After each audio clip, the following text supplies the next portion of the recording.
Hey, hello everybody. How are you?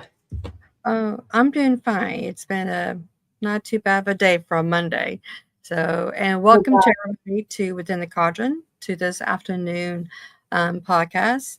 Today we have Sunshine Witchski. Sunshine is a psycho medium. She's a soul healer, a spiritual advisor, high priestess, Reiki Master, author, podcast, and radio show host, as well as a recovering alcoholic. Known as the Pink Hair Sober Witch, her mission is to help witches in recovery rediscover their magic, align with their highest purpose, and live the life abundant that they are promised by her. So, to further ado, let's bring on Sunshine. Hey, Sunshine. Hey, Sunshine. Hi. Thanks for having me. Oh, you're so welcome. You seem to be amazing. I just wanted you to Oh, sure. You're so sweet. Thank you for that. Oh, you're welcome. Because I've been high priestess for over 30 years, coven and everything. Worked with the community for 27 years. So I know a lot of pagans that has asked me about recovery, and in my hometown, a friend of mine just opened up a recovering center, and she was supposed to be on today, but she couldn't, unfortunately. But I really admire you for doing this, to taking that step forward and says, hey, let me help you, How did you get started doing this at first? I stepped into recovery myself, I suppose you could say. So I am about 6.5 years in recovery from alcohol use. Wow, congratulations. That's awesome. Yeah, thank you. It's interesting though, because for some reason this year has been as I've been doing this work more heavily, I've been reflecting a lot about my recovery journey, and I've talked more openly about this truth that I've realized, that I've been in recovery since I left an abusive marriage in 2015. So, 2015, I left an abusive marriage. In 2019, I finally admitted that, alcohol was destroying. I mean, I was just a horrible place when it came to my, substance use, and stepped into recovery in 2019. I relapsed twice that year before I finally just came to the point that I was willing to do anything. And, so I spent my first part of, really taking my recovery serious in at the tables of AA. And I have a lot of respect and a lot of appreciation for the program because of how it helped me. And I know it's helped a lot of other people. But the reality was, I still felt very strange. I didn't feel like I could truly be my full self. I got a couple eye rolls around the table when I would talk about a goddess. I got pulled aside once when I referred to higher powers rather than power.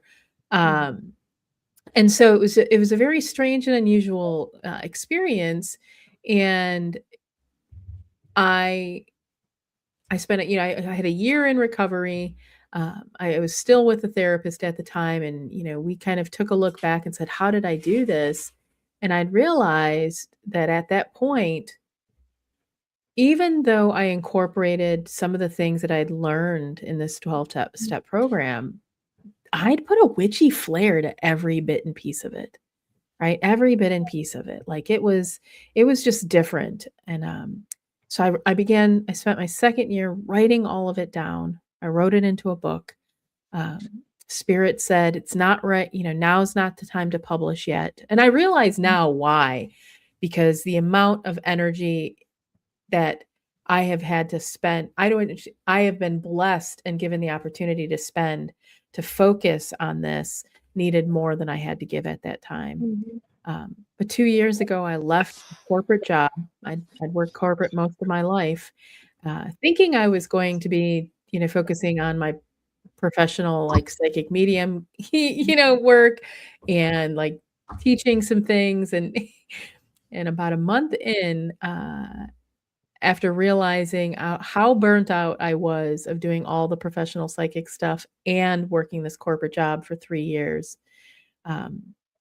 4 years, actually 4 years, I sat in meditation and, Spirit said, "Are you ready?" And I said, "For what?" Right? Like what? What? And they said, "You're here to help witches in recovery. That's what you're going to do now."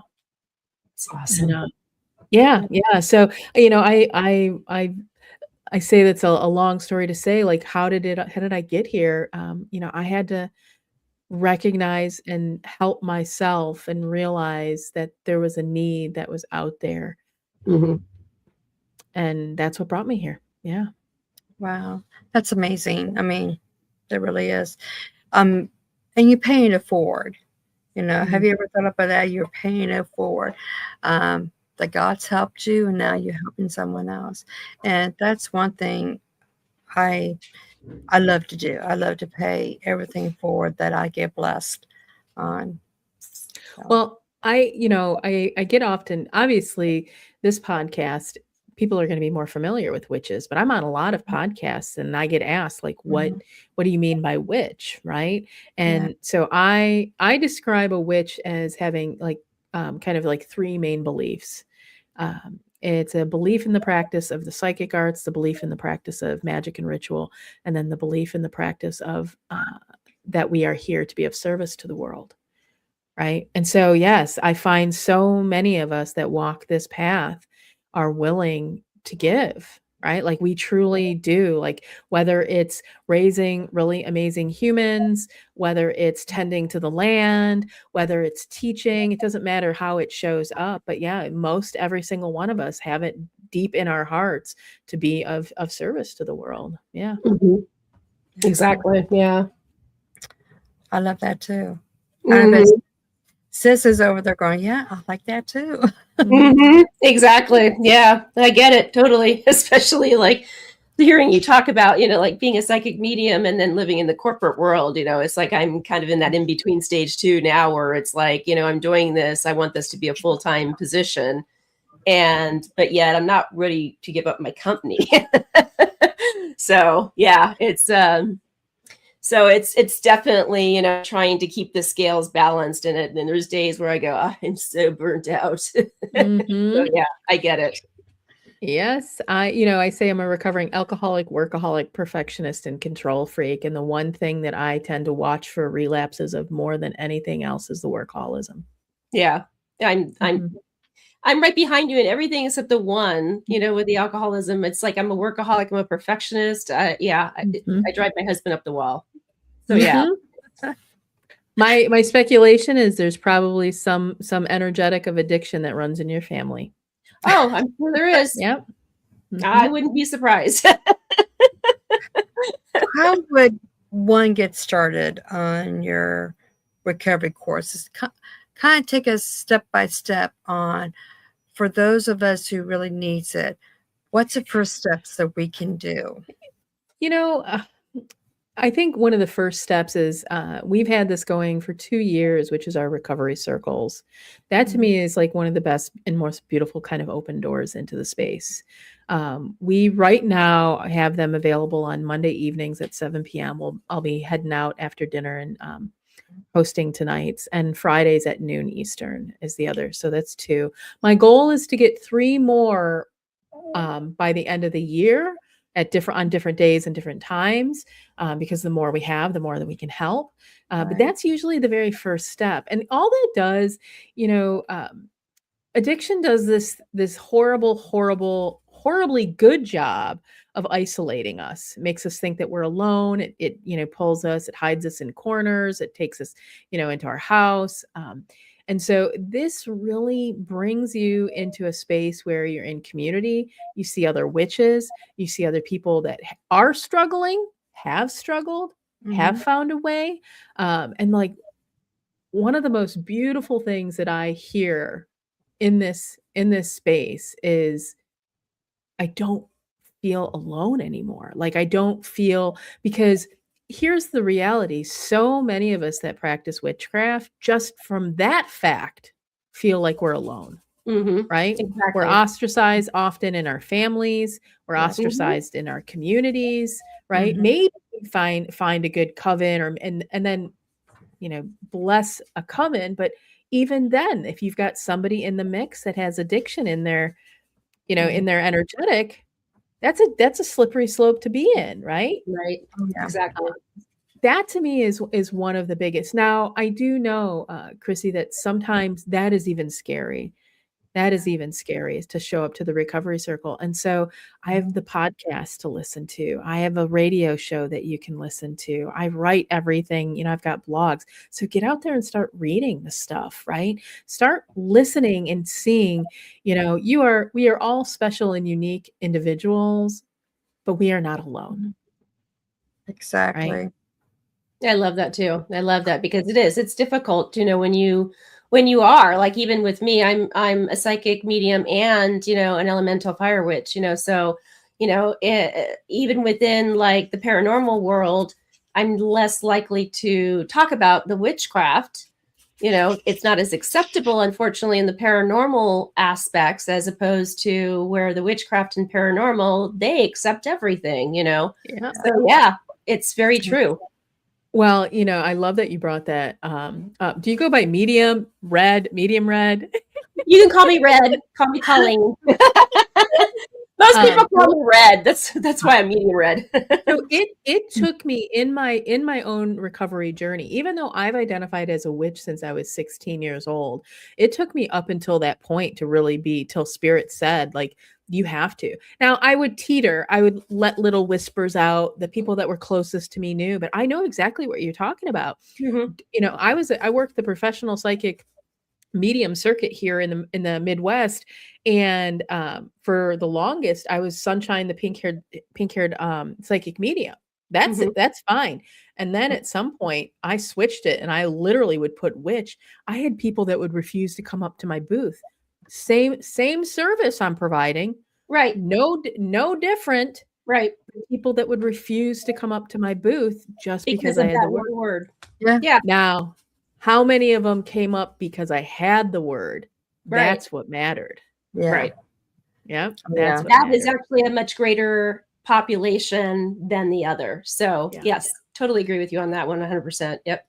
Oh yeah. Me too. Yeah. And medium red, I know you have some questions there. Well, I was just gonna ask, like, I mean, you had down the 13 steps of recovery, and I love that. So, and I printed that out because I thought they were so powerful. And I just was going to ask you to kind of go over how you got that. Obviously it's because of you stepping into the sober light in this particular instance, but how you came about to creating that. Yeah. It was, as I said, after I had that whole year, I looked back and I was working with my therapist at the time. And as we kind of looked at my journey and identified, I'd worked the steps, but they were just in a different way. Like I saw them differently. I didn't, and so, I was very lucky. I have a very lovely writing coach, and she leads these like creative kind of workshops that she does once a week. And so for that second year in recovery, I would join probably twice a month for 2 hours each time. And I would basically channel my interpretation of the steps.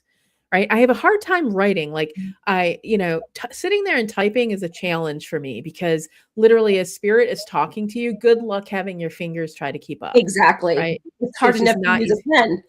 Yeah. So I would just voice to text. I just started voice to texting and recording everything that was coming to me. And so that's how the book was given birth. Like I looked at each one of the steps and I sat with it and I said, what does this really mean? What does this mean to a witch? Like, and even through the course of the, 5 years, it's been 5 years since I started to give birth to the book. Even then, how people themselves have had conversations about or challenged me, right? I'm like, okay, well, let's change the way how that's language, that is used. Let's talk about that. So literally, I don't have it in the book, but I just released this past March, the Recovery Grimoire, which is a full workbook. And in the Recovery Grimoire, I do have kind of an enhancement where I start to look at the comparison between the original 12 steps and the way that the perspective that we look at the steps as it relates to a witch. Mm-hmm. So, I had to work. And again, I don't have any problem with the 12-step program. I remember talking with my therapist and being like, this is great, because if you can actually have discernment with them, as I did, you can understand how they can be very powerful in transformational tools. Mm-hmm. Mm-hmm. The challenge comes with anything that's ever prescribed by a human. If it's done so literally rather than with discernment, it can lead people down. I don't want to say uncomfortable as in that you can't get comfortable, but I'll give you an example with this. The fourth step in the traditional is to make a moral inventory, and you're supposed to write all of the things, the ills that you have done. And I remember going through this really intently with my sponsor for the first time, and then my therapist, because my sponsor quit me, and realizing what they were asking me to do was to write down all of these things that I had done to other people. But what I was missing was how I had betrayed myself for so many years. Exactly. So everybody that I talked to, or anytime I sat at a table that was talking about a fourth step, they'd be like, oh, I did this to so-on, and I did this to someone. And don't get me wrong, there were handfuls of things that I did, but the betrayal and the abuse that I did to myself was a million times more damaging than anything I'd done to somebody else. Yeah, exactly. Yeah. Right.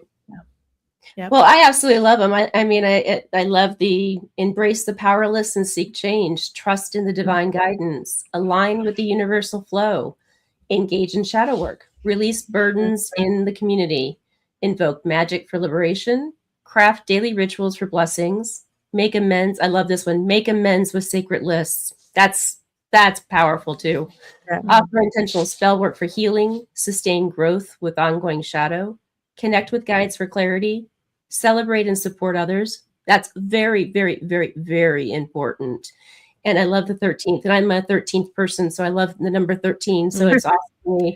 Rituals for universal release. I mean, it's wonderful. Absolutely wonderful.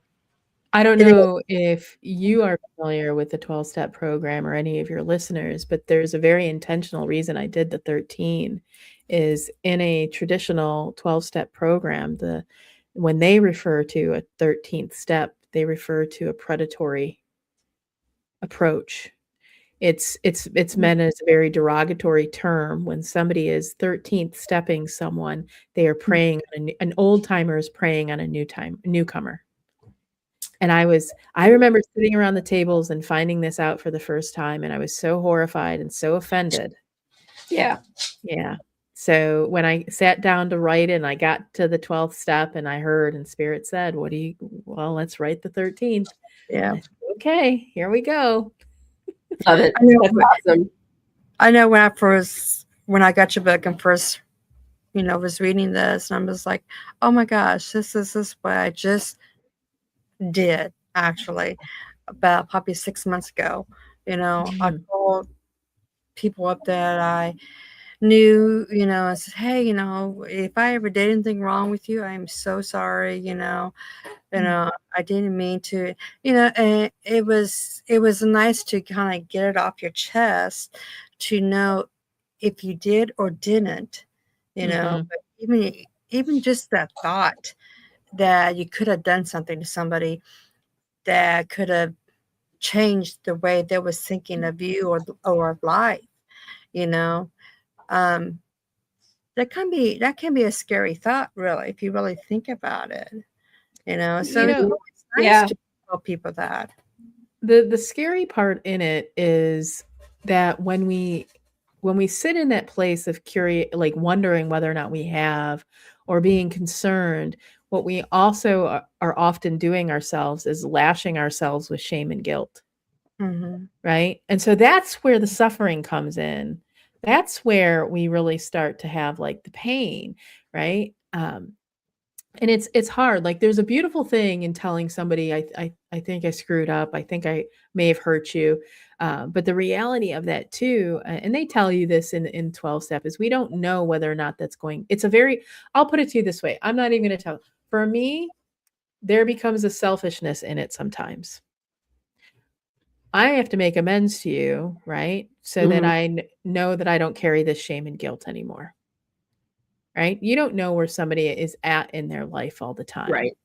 Right? Are they able to accept that amend, that apology? Are they in a place that it's not going to I just so happened, I'll give you a perfect example. I have a friend of mine that, we were girlfriends when we were like 17, 18, well, 16, 17, 18, and we did a lot of drinking and drugging together. And I was posting a little bit of my story last month, and she wrote that in her teenage years, she was really horrified at how much drinking and drugging she was doing, that she had to remove herself from other people, for those people's lives.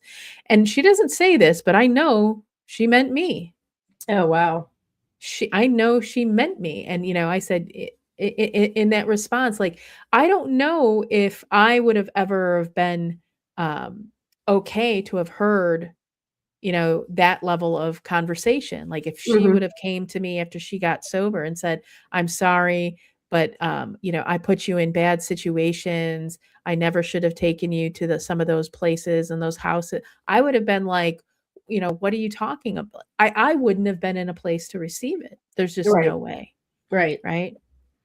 So when in the steps that I write, making the sacred list to make amends is purely saying, here's what I need, right? This is what it is, right?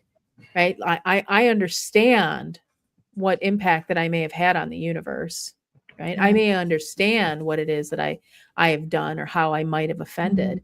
And then the next step is to use spell work. Right? As a witch, we have the ability to cast a spell for someone. We can release the shame and the guilt, because maybe the person passed away and we can't actually, go apologize to them anymore. Right. Or maybe we don't know how to contact them. Right? So that's the beautiful thing about being a witch, is like, when I looked at these steps, I was like, we have so many more options available to us to kind of shift the energetic back into a place that allows us to heal, to release shame and guilt. It's beautiful, Chrissy, when you have the ability to do that, to say, I'm sorry to someone, right? Or ask for the forgiveness, and that they're able to receive. But the reality is a lot of times you could be opening up old wounds. You could be hurting them over. And it's not easy for us to always understand or to know. Even if we have those beautiful psychic gifts, it's not easy for us to still to know that it's the right thing to do. So spell work becomes a beautiful option for us. Oh, yes, it does. Now, I know you probably had clients that says, I'm not ready to tell my story yet. I'm not ready for the recovery, you know. And what would you tell them? Like, well, when will you be ready? Or, you ready now, you just don't know it. I mean, how do you go about kind of like bring them over to recovery? Yeah, in a lot of recovery spaces, what they'll do is they'll talk about their like rock bottoms in that instance. And so I might, depending upon like how spirit kind of guides me in that regards. But the reality is, sometimes people are addicted to their own suffering. Right. Yeah. And so at that particular point, if it's the first conversation, I'll probably let them know, like, it's your choice, right? This is you can continue to make this choice. That's perfectly, you're not hurting me by doing it. You're hurting yourself, right? Right. And if that's the choice that you want to continue to make, and sometimes people will. I've had handfuls of folks. I have folks that just don't talk to me anymore again because they went right back into using. And I'm like, hey, spirit, let me continue to pray for them. And, when the time comes, they know exactly where to connect with me again. Right. But when people aren't ready, but they know they want to change, right? And I think that's a little bit of what you're asking, Chrissy, is like, they aren't ready, but they know they want to change. A lot of times at that point, I'll have to do a more like an actual spiritual read. I have found that some of the reasons people want the change but aren't ready is because they may have an attachment. Right? They may have an attachment. They may have somebody in their life, like, may not just be a spiritual attachment. It could actually be a physical attachment that's, creating like a codependent relationship that's creating the addiction behaviors. Right. So we typically have to do a deeper evaluation and kind of see, like, let's look at this. Or, I mean, I've also seen not just spiritual, but I've seen past life attachment. That's true. I've seen that too. Absolutely. Right? Yeah. You've got generational pattern, right? Like, hey, you are repeating, like, oh, your dad drank. Oh, okay. How about your dad's father? Oh, dad's father drank. Okay. All right. So I can literally feel this go back to 7 generations, and I can see where it actually started from now. Let's go start to break these chains from that. Right. Right. That's what happens when people say they're like not ready, but they know they want to change. There's usually something else at play there. That's where the beautiful thing of being an actual psychic medium kind of comes into play, is being able to do some of that evaluation. Yeah. That gives you the edge up. It does. It does. I mean, it's also scary sometimes because I've seen some pretty gnarly stuff. I bet. I've seen some pretty I've seen, we mentioned about that 13th step, but I have an example of a gentleman whose literal sponsor had the attachment. And the sponsor, wow. Even though the sponsor was sober, the attachment would feed off of the sponsees relapsing. Yeah. Gotcha. Wow. Yeah, that's even more tough because you're relying on your sponsor to keep you safe, steady, etc. Wow. Yep. Yeah. So what did you do in that particular situation, Sunshine? Well, thankfully, by the time, I had the conversation, the gentleman had been on his own spiritual path for a while, and he had realized, like, his guides, his spirit guide had told him and gave him the warning about the sponsor already. And because what ended up happening is he wanted to go back into rehab, and the sponsor was like, no, you don't need rehab. Like, we'll just keep doing meetings. We'll just meet on a daily basis. You don't know rehabs. And he finally is like, no, he's like, I'm literally at the point I'm going to lose my children. So he went to rehab, and it was right after he got out of, I think, a 2-week stay that him and I talked. And so validating for him that it was the sponsor that was causing it, he was like, I'm so glad I talked to you, because he's like, he's been calling me, and I've hesitated to pick up, but I felt horrible about doing it. Right. Absolutely. Right. So thankfully, I haven't heard, again, it's, I mean, obviously, you don't always talk to your clients like they're friends. They come to you sometimes just when they need you. Right. I'm grateful to say that I haven't had to talk to them again. That's great. Yeah. That is good. Yeah. That is. So you haven't had anybody who, if somebody relapse and does come back to you, how do you handle that? Because you've been through once before, maybe even twice before. Yeah. So to your perspective, how do you handle that? With a lot of love, right? When somebody is in I'm just thinking of somebody right now that I'm close to. They've been part of the coven, a lot of, and they're local too. They're not just, we have a lot of folks virtually.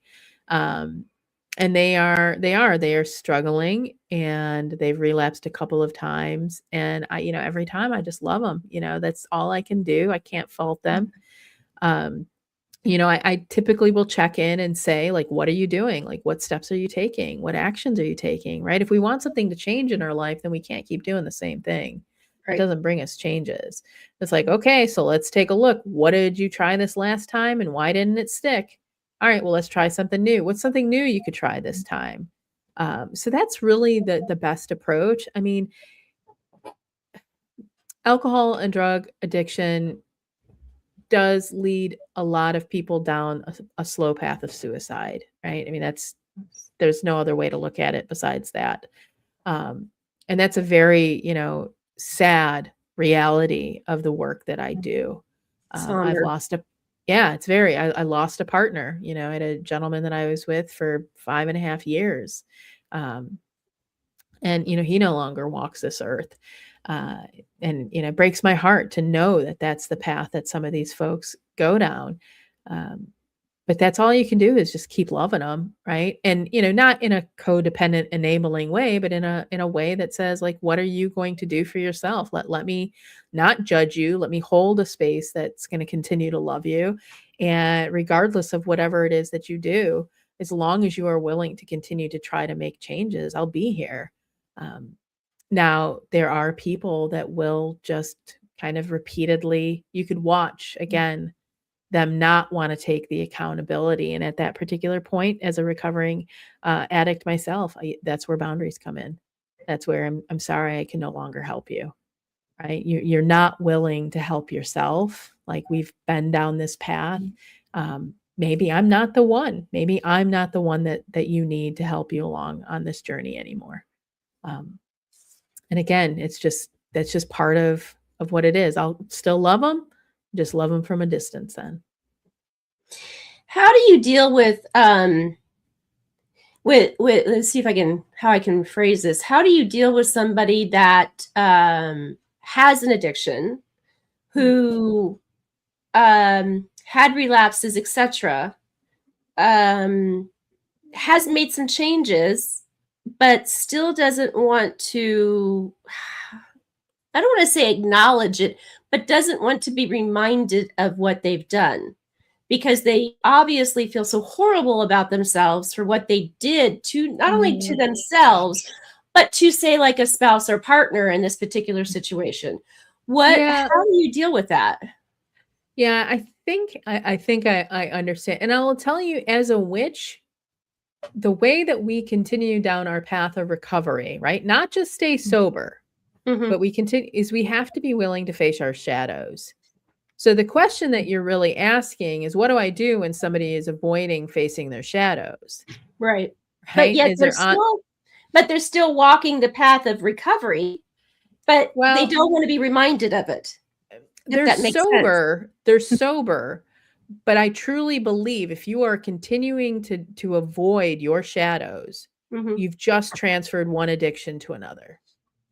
Right? You've just transferred it. You're just avoiding the discomfort, right? Yeah. And how do you help someone? You sit in the discomfort with them. You say, let's talk about it, right? Let's get uncomfortable. You give them permission to be uncomfortable, right? Like, it sucks to be sober a lot of the time, right? It sucks to, like, have to feel things, There's no like pleasure in, I mean, some people are very masochistic. I will say that, you know, they Yeah. are. But for the most part, we drink and we drug because we're avoiding feeling things that are uncomfortable. So you remove the substance and now you have to face the shadow, the discomfort, the shame, the guilt, the apathy, the self-loathing, all the self-criticism, all of this, right? And you Right. sit with them in it. You sit with them in it. And Mm. ideally, when I'm able to truly sit with someone, I can also help them transmute it and see what's on the other side of it. Because if we can transmute the shame, right? If we can transmute the guilt, if we can transmute the self-loathing, right? Then we can find on the other side of, you know, the shame and the guilt becomes self-love. Right. On the other side of the self-loathing becomes self-worth. On the other side of fear becomes excitement. Right? So if we can do that, you know, we had this beautiful, I did 90 days of shadow work at the beginning of the year from January through to the end of March. And we had handfuls of folks that were joined, and they said it was difficult work, right? It was difficult work, but afterwards, seeing the way that they could see things differently, they felt things differently, the way that they experienced life, right? Seeing that they could finally, for the first time, let go of all of that. Yeah. It was amazing, I bet. Absolutely amazing. Transformational and amazing. Incredible. Wow. I still work on shadow work a lot of times because I have a lot of things that does trigger me sometimes. So yeah, it's a shadow work is something to me is never ending. I'm always working on it. For boundaries, how would you tell your clients how to create boundaries for them? You know, I think boundaries first start with ourselves, right? What we what boundaries are we willing to set for ourselves, right? That's what we do. This is, I think, the challenge sometimes people think with boundaries, you know. I'll give you a perfect example with one for myself. Like I've been no contact, or I would say very, very low contact with my father for a long time. No contact for many of those years. And it started off with me trying to set boundaries with him. Okay. And what ended up happening is the first boundary, my dad, you know, is an alcoholic. And so the first boundary was I, you know, just would not take a phone call from him after 6:00 at night. Right. And that felt okay. But then I would watch it just move earlier into the day and I still didn't really want to talk with him. And so then the next boundary was I'm just not going to take phone calls from him. He can just text me or or make arrangements with my mom when I see them. And that still didn't feel very good, right? It then eventually came, I won't take any phone calls or any texts from him, but I'll do it with my mom. Well, at that point, it still didn't feel comfortable. So there was almost probably, I think, 4 years where I was no contact with both of my parents. And the moment I made the decision to no longer accept phone calls from either one of them or respond to texts from either one of them or emails, an entire weight was lifted off of me. I literally, my therapist and I, a month after that, she says, well, what do you want to talk about today? I said, I don't have anything to talk to you about anymore. She's like, really? I said, I don't. I was like, in all honesty, I mean, I'd seen this, I'd been in therapy for 15 years. It's like, I don't have anything. And, needless to say, we ended the therapeutic relationship, and I've never been in a position that I've ever felt I've needed therapy since. That's awesome. I love that for you. That is incredible. So what I say is it's not about what another person is going to do. Like when you set a boundary, the boundary is set within yourself. What am I willing to acknowledge, accept, do, or not do? And you have to stick and hold yourself to that. Right. And this is where a lot of times people will say, especially as they're stepping into recovery, like, I I'll have a boundary like I don't want to I don't want to be around people that drink. Right. So guess what? The moment you're at a party and somebody, starts drinking, you leave. Yep. Right? Yep. So you start to people often think they're going to set a boundary and they're going to expect somebody else to hold it. Right. That's not how boundaries work. Boundaries are, how are you going to navigate life so that you are safe and protected? Yeah, I think that's why my husband doesn't like to go out all the time, because he is recovering from cocaine. He's been over 35 years ago, probably 35 years ago, he quit cold turkey without no help. So I'm really proud of him, but he doesn't like to be around anybody who does it or who drinks or anything, because he doesn't want to slip back into it. Right. So that's his boundary right there. He just, temptation. The temptation. The trouble that comes with it. The trouble that comes with it and everything. He's right over here trying. Yeah. Well, I find that a lot of us that are very sensitive, though, are very well served from avoiding being around any of that kind of, because if you think about it, if you're an empath and you're around somebody that's got an alcohol or a drug addiction, you don't think you're going to feel it? Right. And I mean, and it's a beautiful thing. It's a beautiful thing to think that, to know and understand that we can protect ourselves. Right. That's really beautiful. Like, that's like one of the biggest things that I will start with people is, let's talk about your protection practices. What do you do to protect your own energetic? What do you do to protect your own aura? Because if you're out there like running around raw dog in life, you're going to be impacted by every single other person that has an addiction. And if I could literally do a scientific study, I would probably be able to prove that around 75 to 80% of all people have some type of addictive tendency, right? I agree. Some type of addictive tendency. Yeah. So, you're raw dog in life, and next thing you know, you're like, God, I'm really craving a drink. And then 3 days later you relapsed and you're wondering how we did it. Well, it's like, but you had no protection. You had no boundary around not being around these people. Yeah. Right. Like, I love concerts. I've drank and drugged at a lot of concerts.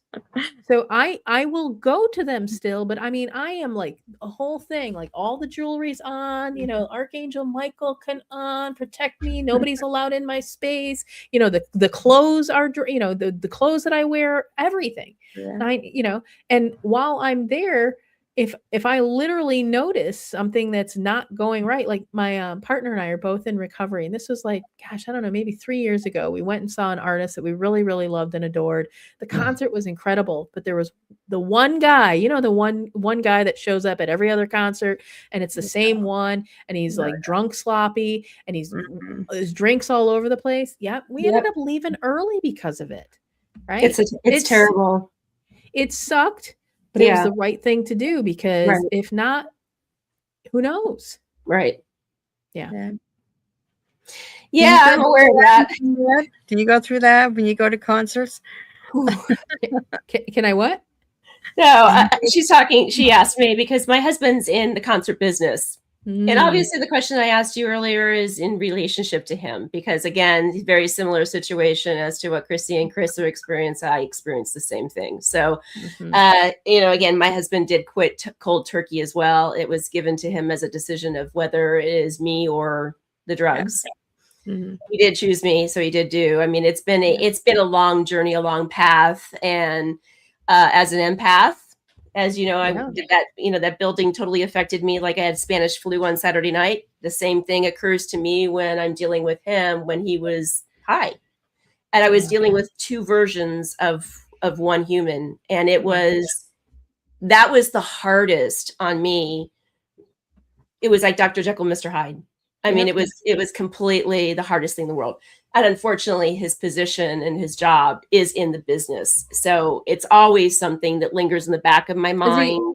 Is he a musician himself, or is he? No, he actually Is is. in the He industry? works behind the scenes as the promoter that buys the concerts, buys the talent, and then, you know, puts it on from A to Z with a venue. So he's at the concerts, settling with. He's the Yeah. person that settles the concerts with the venue, with the artist. He's the money man, and so consequently, you know, he's around that stuff on a regular basis. Yeah.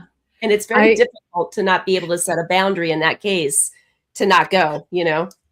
I could always poke around. So I know a lot of times folks that are in that industry feel, again, like a witch, right? Very isolated, right? Like they're so we are partnered with a recovery community organization here in the Metro Detroit area called Passenger Recovery. They're hoping to actually eventually expand nationwide, but they were founded, the gentleman that founded it is a musician.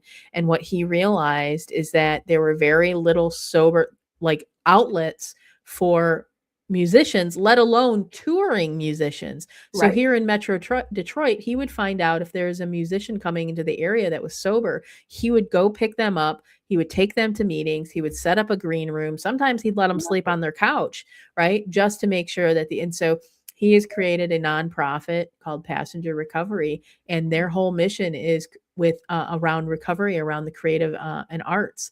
So that's where I do the radio show from, is directly from their recovery center. And there is a couple of in the music industry places.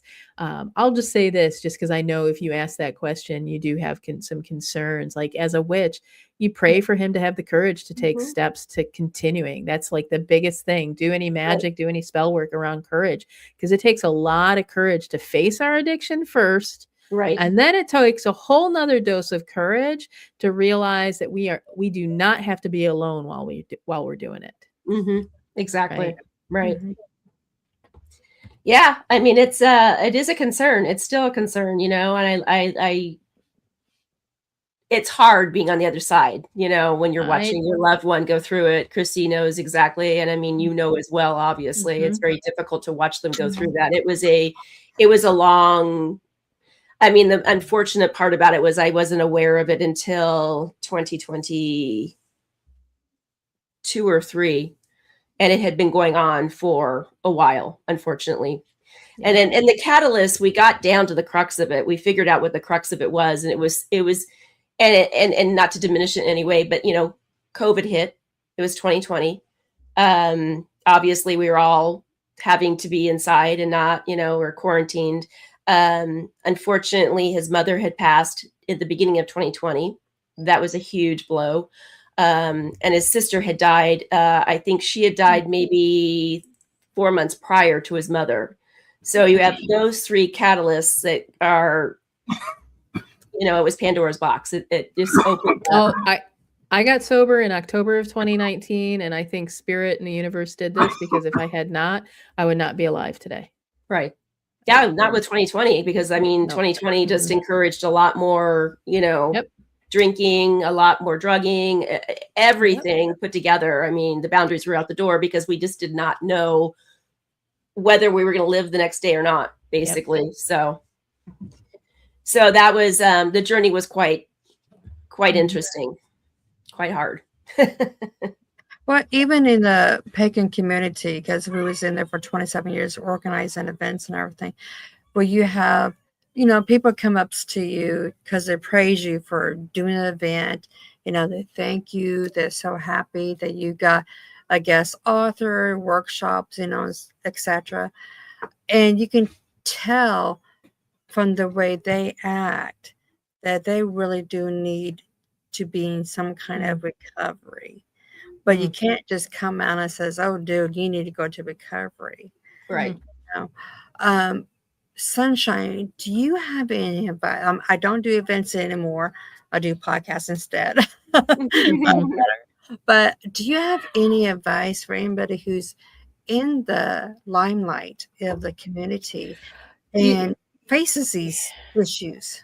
You know, I love that you're asking that question. One of the things that I have kind of written down, we just we're getting ready this weekend to do the first formal initiation into the Recovery Coven, and I'm very delighted about this.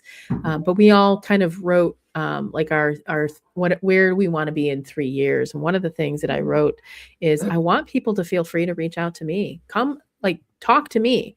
Let's figure out how that doesn't need to, you don't need to be in that space anymore. Maybe we set up a sober space. Maybe I find a sober witch in your area that's able to come to your event. Maybe I like, let's have a conversation so that, you know, if you are not familiar with recovery, we give you a toolbox so that you know what to do when somebody does come your path. We've been doing an outreach right now with the nonprofit to metaphysical stores, recovery centers in throughout the United States. I just had somebody recommend, like, let's do coffee shops. And you're now making me think, I think we need to go out and reach some of these bigger events and stuff too. Right. We've got this beautiful convention here in the Midwest. It's the largest kind of like pagan esoteric gathering called Convocation. And they have had a gentleman for the last 10 years has been running a sober space that last year, this past February, we came in and helped. And so moving forward, we're going to continue partnering with him so that we can make sure that that entire weekend, that it's supported. There's I think it's called Sacred Spaces, which is in Wisconsin. It happens around the summer solstice. And they have a sober camp that same gentleman created that sober camp a handful of years ago there. So let's... Yeah, I think that's Selena. Isn't it Selena Fox? Yes, it is Selena Fox's. Yeah. Yes. Yep. So let's make sure, send them my way, right? Let them connect with me, and we will make sure that we've got a witch, something, the education, whatever it is that they need, so that they never feel like they have to. Because it might just be as simple as, you know, we believe in magic. It may just be as simple as setting the intention that the synchronicity their way. Exactly. Yeah. Before we let you go, now you do have several websites that is down in the banner, the bottom of the podcast. Do you want to plug yourself in that we have not plugged yourself in? You know, so the biggest thing, soberwitch.life, that website has pretty much, it's the doorway to everything else, you know, and it's really easy to do. The one that you have down there, if you visit the /retreats, we are starting to do retreats. My goal is to host 4 retreats every single year. We've got 2 set up. So the very next one is in the fall.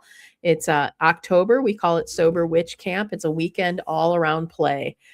So that's one of the things I've realized as I've stepped into recovery is a lot of people, they are the workaholics, and they need the permission to play. They need to feel and understand that they are worthy of that play. So we will be gathering at a campground, an old Girl Scout campground, and some lodges, right? So nobody needs to pitch a tent. And that's a really exciting event. I'm a child, you know, totally at heart. So, oh man. So I cannot wait for that one. And then that's the first annual for that one. And then next March, we will have our second annual NOLA retreat. So we are down gathering with some sober witches in New Orleans, enjoying the magic of that area, and doing ritual together. So that's probably the biggest thing that I would plug right now is come join us and in retreat and spend some time for yourself. Yeah. Excellent. Yeah. You know, if I win the lottery, I could just go everywhere. I know. I will say the Sober Witch Camp. Where are you guys located? I'm in Iowa. So I'm in Arizona. Yeah. Arizona is a little bit far. Iowa's not as far, but the Sober Witch Camp, we tried to make that one pretty darn affordable. So if you could manage to drive, we've got payments up until the end of, I think it's May. It's $85 a month. It's 5 payments of $85 a month. So no, it's not bad. It's not bad. No. Yeah. Right. No. You know, my thing is everybody wants me to go someplace. So it's like I have a list of where to go to. It's like, okay, I don't know how I'm going to make all this, but I try and make at least part of them.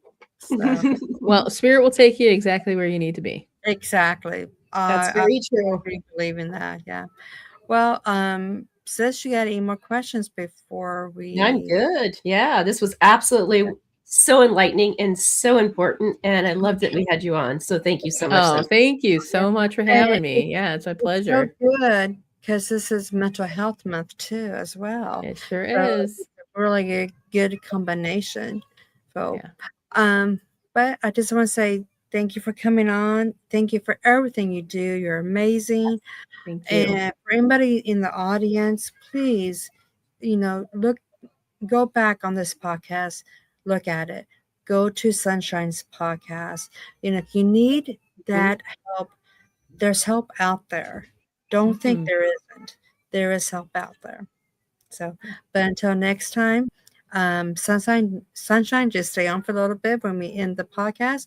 Everybody, be blessed and love and light in your heart and soul. Blessings. Blessings. Bye.